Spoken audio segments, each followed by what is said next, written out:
السلام علیکم ورحمۃ اللہ وبرکاتہ۔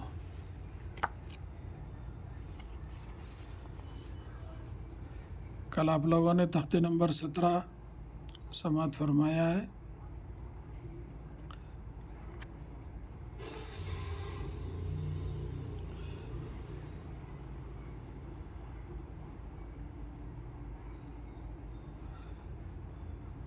آج یہ سماعت فرمائیے۔ اعوذ باللہ من الشیطان الرجیم، بسم اللہ الرحمن الرحیم، الحمد للہ رب العالمین، ایاک نعبد و ایاک نستعین، قل هو اللہ احد، ان مع العسر یسرا، فیہا عین جاریہ، تسقى من عین آنیہ، لا تسمع فیہا لاغیہ۔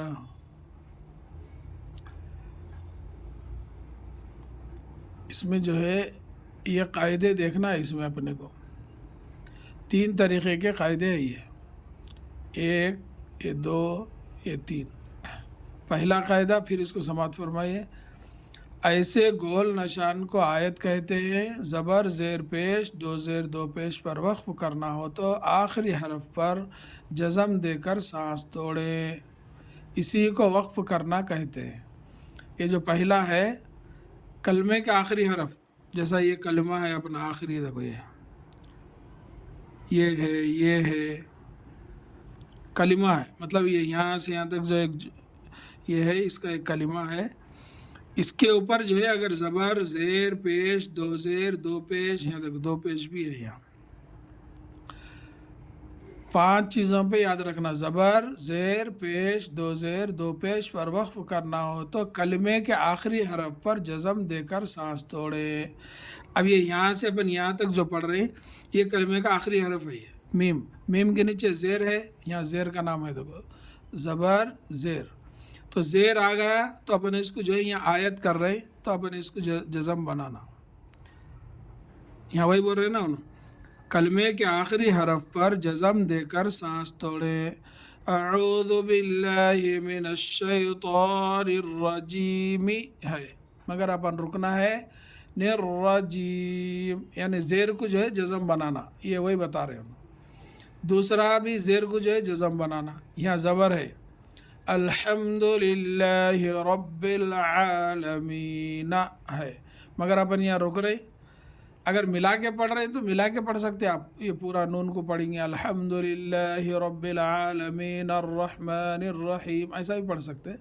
مگر اگر یہاں رک رہے ہیں اپن تو الحمد للہ رب العالمین، کیا ہے؟ نا ہے، عالمین، مگر اپن جو ہے یہاں یہ قاعدے کے حساب سے اس کو جزم بنانا، اس کو بھی جزم بنانا، اس کو بھی جزم بنانا، چاہے زبر ہو، زیر ہو، پیش ہو، دیکھو یہاں پیش ہے، دیکھو ایاک نعبد و ایاک نستعین ہے، مگر اپن یہاں رکنا ہے، آگے نہیں بڑھنا ہے، یہاں رکنا ہے، تو نستعین، اب یہاں نون کے اوپر کیا ہے؟ پیش ہے، تو یہاں کیا بول رہے؟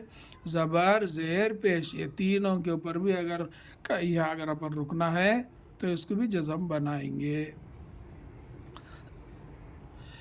اب یہاں دیکھو 2 پیش، یہاں بھی 2 پیش بھی لکھا ہوا ہے، دیکھو 2 زیر بھی ہے 2 پیش بھی ہے۔ اب یہاں 2 پیش ہے، قل هو اللہ احد ہے، مگر اپن یہاں رکنا ہے، قل هو اللہ احد، تو اب یہ دال کے اوپر کیا آئیں گا؟ 2 پیش ہٹ جا کے جزم آئیں گا۔ یہاں نون کے اوپر پیش ہے، یہ ہٹ کے جو ہے جزم آئیں گا۔ یہ نون کے اوپر زبر ہے، یہ زبر ہٹ کے جزم آئیں گا۔ یہاں میم کو زیر ہے، یہاں ہٹ کے جزم آئیں گا۔ یہ میم کو زیر ہے، یہاں ہٹ کے جزم آئیں گا۔ کیوں؟ کس صورت میں؟ یہاں رکنے کی صورت میں۔ اگر آپ ملا کے پڑھ رہے ہیں، جیسے اعوذ باللہ من الشیطان الرجیم بسم اللہ الرحمن الرحیم، اس کو دونوں کو ملا کے بولنے سے پھر یہاں پورا پڑھیں گے۔ من الشیطان الرجیم بسم اللہ الرجیم بسم اللہ، اس کو پورا زیر کے ساتھ پڑھیں گے۔ رکنے کی صورت میں اس کو جزم بنائیں گے، یہاں رکنے کی صورت میں یہاں جزم بنائیں گے، یہاں رکنے کی صورت میں جزم بنائیں گے، یہاں رکنے کی صورت میں جزم بنائیں گے، یہاں بھی رکنے کی صورت میں دو پیش کو بھی جو ہے جزم بنائیں گے۔ اب یہ دوسرا قاعدہ ہے۔ دیکھو دوسرا قاعدہ، دو زبر پر وقف کرنا ہو تو ایک زبر کے ساتھ الف پڑھا جاتا ہے، جیسے احدن سے احدا، یہ احدن نہیں مگر یسرن ہے، ان مع العسر یسرن، مگر اپن یہاں رک رہے تو دو زبر ہٹا کے ایک زبر کے ساتھ الف پڑھیں گے۔ کیسا پڑھیں گے؟ ان مع العسر یسرا، رن ہے یسرا، ایک زبر ہٹ جاتا، ایک زبر کے ساتھ یہ الف کو جو ہے ملا کے پڑھیں گے۔ اب تیسرا دیکھو، گولتا پر وقف کرنا ہو تو وہ ہائے ساکنہ بن جاتی، یہ گولتا ہے جو ہا کے اوپر جو ہے دو زبر دو نقطے رہتے، اس کو جو ہے گولتا بولتے ہیں، اس کو اور اس کو یہ۔ تو اب یہاں اگر اپن پڑھنا ہے فیہا عین جاریہ، یہ دو پیش بھی ہٹ گئے، یہ دو نقطے بھی ہٹ گئے، انہیں بن گیا اصلی حالت میں ہا پہ آ گیا جزم، کیونکہ اپن یہاں رک رہے۔ تسقا من عین آنیہ، یہاں بھی دو زیر بھی ہٹ گیا، دو نقطے بھی ہٹ گئے، انہیں بچا ہا، تو یا ہا زبر یا۔ یہ بولنے کا قاعدہ کا یہی ہے، گول تا پر وقف کرنا ہو تو وہ ہائے ساکنہ بن جاتی ہے، جیسے جاریتن سے جاریہ، دیکھو یہاں جاریتن ہے تو اپن اس کو پڑھیں گے جاریہ، یہ دیکھو ہا ہے، دیکھو یہاں کے دو نقطے بھی ہٹ گئے، یہ دو پیش بھی ہٹ گئے، یہاں دو زبر رہن دو، یہاں دو زبر ہے، یہاں دو زیر ہے، یہاں دو پیش ہے، مگر یہ تینوں بھی ہٹتے اپنی اصلی حالت میں یہ ہا بن جاتا۔ لا تسمع فیہا لاغیہ، یہاں بھی جو ہے یہ دو نقطے اور یہ دو زبر ہٹ کے یہاں جزم آ جاتا۔ تو یہ پڑھنے کا قاعدہ ہے، اگر آپ ملا کے پڑھ رہے ہیں تو پورا پڑھیں گے، اگر رک رہے ہیں تو اس کے حساب سے اپنے کو رکنا ہے۔ اللہ تعالیٰ سے دعا ہے کہ اللہ تعالیٰ ہم سب کو اپنے حفظ و امان میں رکھے، آمین یا رب العالمین۔ السلام علیکم ورحمۃ اللہ وبرکاتہ۔